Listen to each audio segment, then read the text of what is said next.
doutora Lúcia Santos está conosco nos estúdios. Você pode participar da entrevista dela, que o prefeito Elmano teria sugerido a instituição de uma fundação estadual de saúde para gerenciar os serviços dos hospitais regionais e os hospitais de referência. E os médicos acham que a história não pode ser bem por aí. Já já nós vamos ouvir o Sindicato dos Médicos com a presidente, doutora Lúcia Santos, tá? Você pode participar da entrevista dela enviando a sua mensagem de texto para a palavra agora, dá um espaço e redige e envia para 50091. Antes, bom, então deixa eu conversar aqui com a doutora Lúcia Santos, presidente do Sindicato dos Médicos. Boa tarde, doutora. Boa Prazer tarde. tê-la aqui.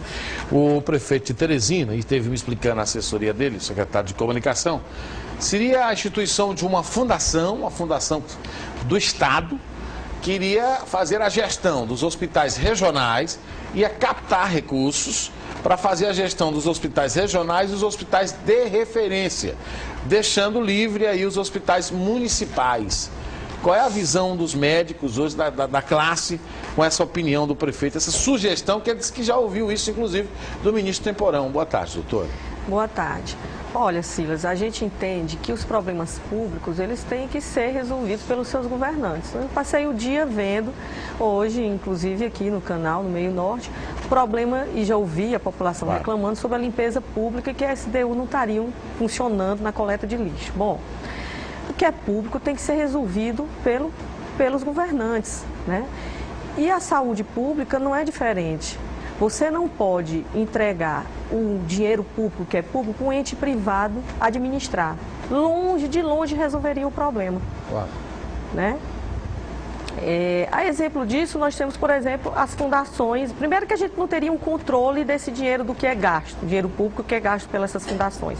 Exemplo disso, a gente vê o que acontece em São Paulo.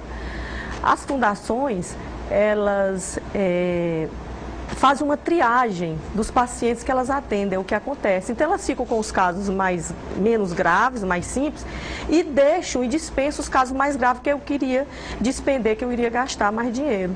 Então, é uma triagem, né, até do ponto de vista criminosa. Então, isso acontece nas fundações, a gente vê isso acontecer em São Paulo. Então, do que é grave, o que está acontecendo aqui no HUT, que a gente vê o paciente em cima das macas, e as entidades já vinham mostrando e alertando para isso, a gente vê o paciente em cima das macas, com soro em cima das macas e morrendo em cima das macas, mas está dentro do hospital, onde pelo menos se pode correr, os médicos e os profissionais de saúde, e eles estão estressados por conta disso, eles podem correr e tentar solucionar o problema, que é isso que acontece, por isso que gera o estresse no meio dos profissionais de saúde. Ele vai ter, a população tem que ficar sabendo que ele vai ter o quê? Seu ente querido morrer na calçada e até dentro de casa. E não vai ter nem para quem reclamar em relação, se entregar para uma fundação. Agora a gente tem que deixar bem claro que isso é um problema que não é só da prefeitura. Claro. O governo do estado e prefeitura tem que se reunir para resolver esse problema. Né? Por exemplo, o médico do interior, quando ele encaminha para a capital, não é porque ele não queira trabalhar, seja preguiçoso, não quer trabalhar, longe disso. É porque ele sabe que um caso cirúrgico, simples que seja, ele pode agravar. Por exemplo, a gente tem uma senhora que vai entrar para ter seu trabalho de parto, no hospital desse do interior. No decorrer do trabalho de parto, ocorre uma complicação e tem que se transformar num ato cirúrgico, né? O médico já sabe que, em transformando no ato cirúrgico, já tem uma complicação. E essa complicação pode aumentar. Ou seja, e ele não dispõe dos recursos necessários. Essa complicação pode aumentar e ele precisar colocar essa paciente no UTI, com aparelhagem adequada, que lhe dê condições de resolver o problema dessa paciente. Né? Porque ele não resolvendo, não tendo essas condições, ele vai responder pela morte dessa paciente. Com certeza, porque ele sabia que podia agravar e ficou com a paciente. Então, ele vai responder pela falta de aparelhagem do hospital. Então, o que ele faz? Ele encaminha para a capital. Esse é um problema que as entidades já vinham alertando há muito tempo. Mas uma apendicite, doutora, por exemplo, uma apendicite encaminhar para a capital, para a urgência da capital, a apendicite é para se fazer lá na cidade dele, a senhora não concorda comigo? Necessitam de equipamentos tão sofisticados uma cirurgia? Não, se não complicar, né, Silas? Claro. Você entrar, você vai lá, Silas vai lá na cidade do interior, entra com apendicite, vai ser operado. A princípio, está decorrendo tudo bem. No decorrer do ato cirúrgico, o caso complica, e ele vai precisar de uma UTI para lhe internar. Não tem a UTI aí. Certo. Você vai vir a óbito e o médico vai responder por isso. Não tem como, para se resolver procedimento cirúrgico, mesmo de médio porte, o hospital tem que ser aparelhado. Não tem condições... Tem que ter a resolutividade. Tem que ser aparelhado para ter resolutividade. Porque o médico, ele sabe da responsabilidade disso, caso agrave. Ninguém vai recorrer, não é para o governo do estado ou que não aparelhou o hospital. Vai querer saber que o paciente veio a óbito e quem vai responder isso, com certeza, é o médico. Então, a senhora acha que esse problema aí da sugestão do prefeito e a posição do sindicato é de que a saída tem que ser política, né? Quer dizer, o governo tem que estabelecer, fortalecer os hospitais regionais através de uma política de saúde. Com certeza, não passa por outro lugar, tem que ser a vontade política de aparelhar esses hospitais das cidades do interior, os hospitais públicos, né? Além da aparelhagem, as condições desse hospital conta também com uma equipe médica e equipe de profissional de saúde preparada para atender os casos quando complicarem. Então, a gente não pode fugir disso, não tem outra forma. Doutora, um outro grande problema é que os médicos não querem ir para o interior do Piauí. Pois, Silas, aí chegou num ponto que a gente vem batendo, né?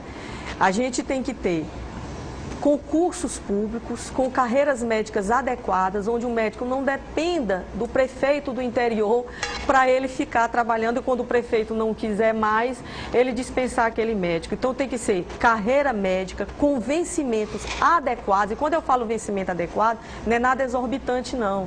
Nós estamos falando no piso salarial da FENAM, que é de R$ 8.500 por 20 horas. Né?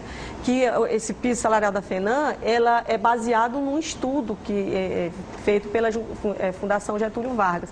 Então, a gente não está falando de valores irreais e exorbitantes.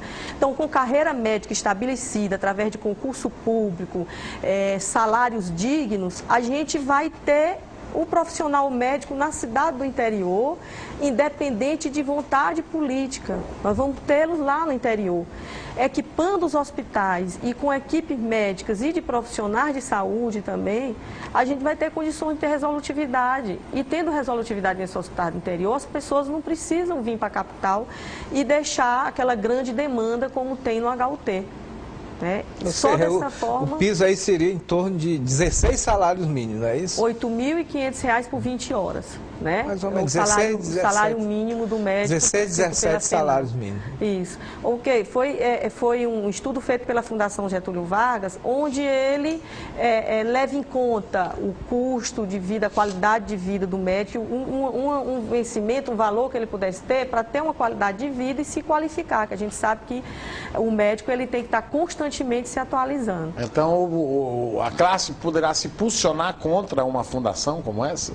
Com certeza, nós somos totalmente contra, a gente entende que não vai resolver o problema, porque a gente vê isso acontecer no estado de São Paulo. Eles fazem uma triagem e ficam com os pacientes menos graves, os casos mais simples, não resolve. O governo não pode passar a responsabilidade dele para o ente privado, jogar o dinheiro público para o ente privado.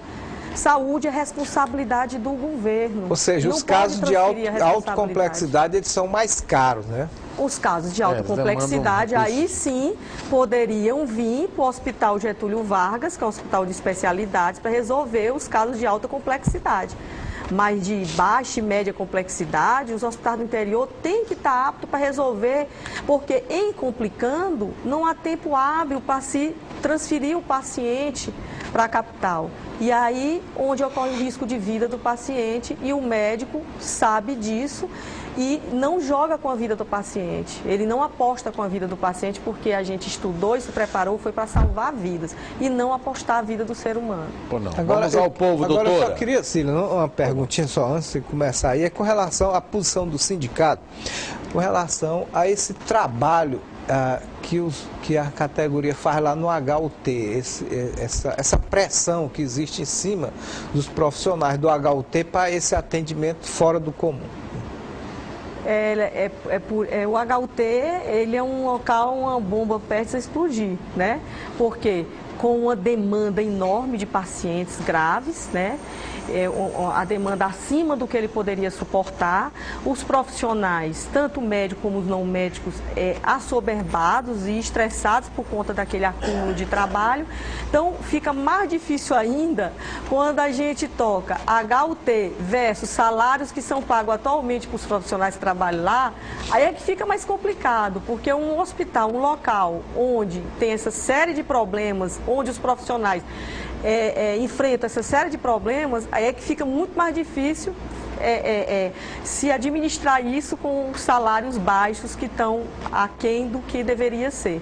Aí é que o problema se torna maior, Paulo. Vamos ao povo então, doutora. Os médicos conseguiram o que queriam no município e no estado. Querem ainda mais o quê, doutora? De jeito nenhum. A gente não conseguia ainda o que queria no município e no estado, né? Os médicos, eles estão tendo uma paciência enorme, porque nós fizemos um plano de carreira, não tivemos aumento do salário, a população tem que saber disso.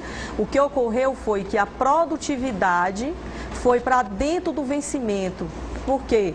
Para que o médico pudesse ter um 13º, ter umas férias e uma aposentadoria pelo menos digna, porque se aposentavam com R$300. Ou seja, seria incorporado. Foi incorporado. Esse é que foi a história das carreiras médicas a nível de estado e municipal, foi isso. Nós não tivemos vencimento real. Está longe de conseguir o que quer. Mesmo assim, do que seria o justo, o necessário. Mesmo assim, a classe médica está com toda a paciência, obedecendo as etapas, para a gente poder, aí sim, depois avançar no vencimento que seria o justo e o adequado. Está longe da gente conseguir o que quer, mas eu logro aqui a classe médica pela paciência que tem, porque sabe que lida com vida humana e sabe da responsabilidade disso. Você tem razão em alguns aspectos, em outros não. Pagar R$9.000 a um médico para ele ser candidato a prefeito daqui a 4 anos é de lascar. Eu digo para quem fez esse comentário... Danado é que o médico realmente chega no interior e danado para se candidatar a prefeito, né? Faz uma política danada. Isso aí justamente vem do que a gente comentou. Ligado, né? Paga 9.000 médicos, o médico é candidato a prefeito. Aí viu que a gente comentou, vai ver que ele sai para a política porque não tem nem carreira médica, né? Não tem nada estabelecido no interior, é pela vontade do prefeito local, vontade política. Então é isso que a gente quer acabar, né? Para ter os médicos na cidade do interior com carreiras estabelecidas, independente de vontade. A senhora tem razão, em Corrente, por exemplo, não há nem gesso para engessar a perna de um paciente. Como pode os médicos fazerem alguma coisa? E está perguntando se a senhora quer que um médico no interior trabalhe apenas 1 hora por dia. Eu não entendi essa pergunta. Acho que a senhora falou em 20 horas, né? Por conta que a senhora falou em 20 horas. Nós temos a carga horária de trabalho de todo funcionário público, 20 horas ou 40 horas, ou no caso do médico, 24 horas, que é sistema de plantão. Né? 1 hora por dia não... No caso de 40 horas, aí já é quase dedicação exclusiva. Aí só poderia ser com dedicação exclusiva, que é o que a gente defende. O Hospital Demerval Lobão só tem acadêmico de plantão e atendendo, inclusive, urgências. O que o CIMEP pode fazer para resolver isso? Paulo Souza. Paulo, a gente pode sim encaminhar essa denúncia para o Conselho Regional de Medicina, né, para ser penalizado o gestor, se for médico, ou o diretor médico, que é responsável, que vai responder por tudo isso. Segundo o novo Código de Ética, o diretor médico responde por todas as mazelas no hospital. Então, ele vai ter que ser responsabilizado porque contratou acadêmicos para atender no lugar de médicos. É grave. Tá certo, doutora. Muito obrigado, então, pela sua participação. Tá? Olha, já...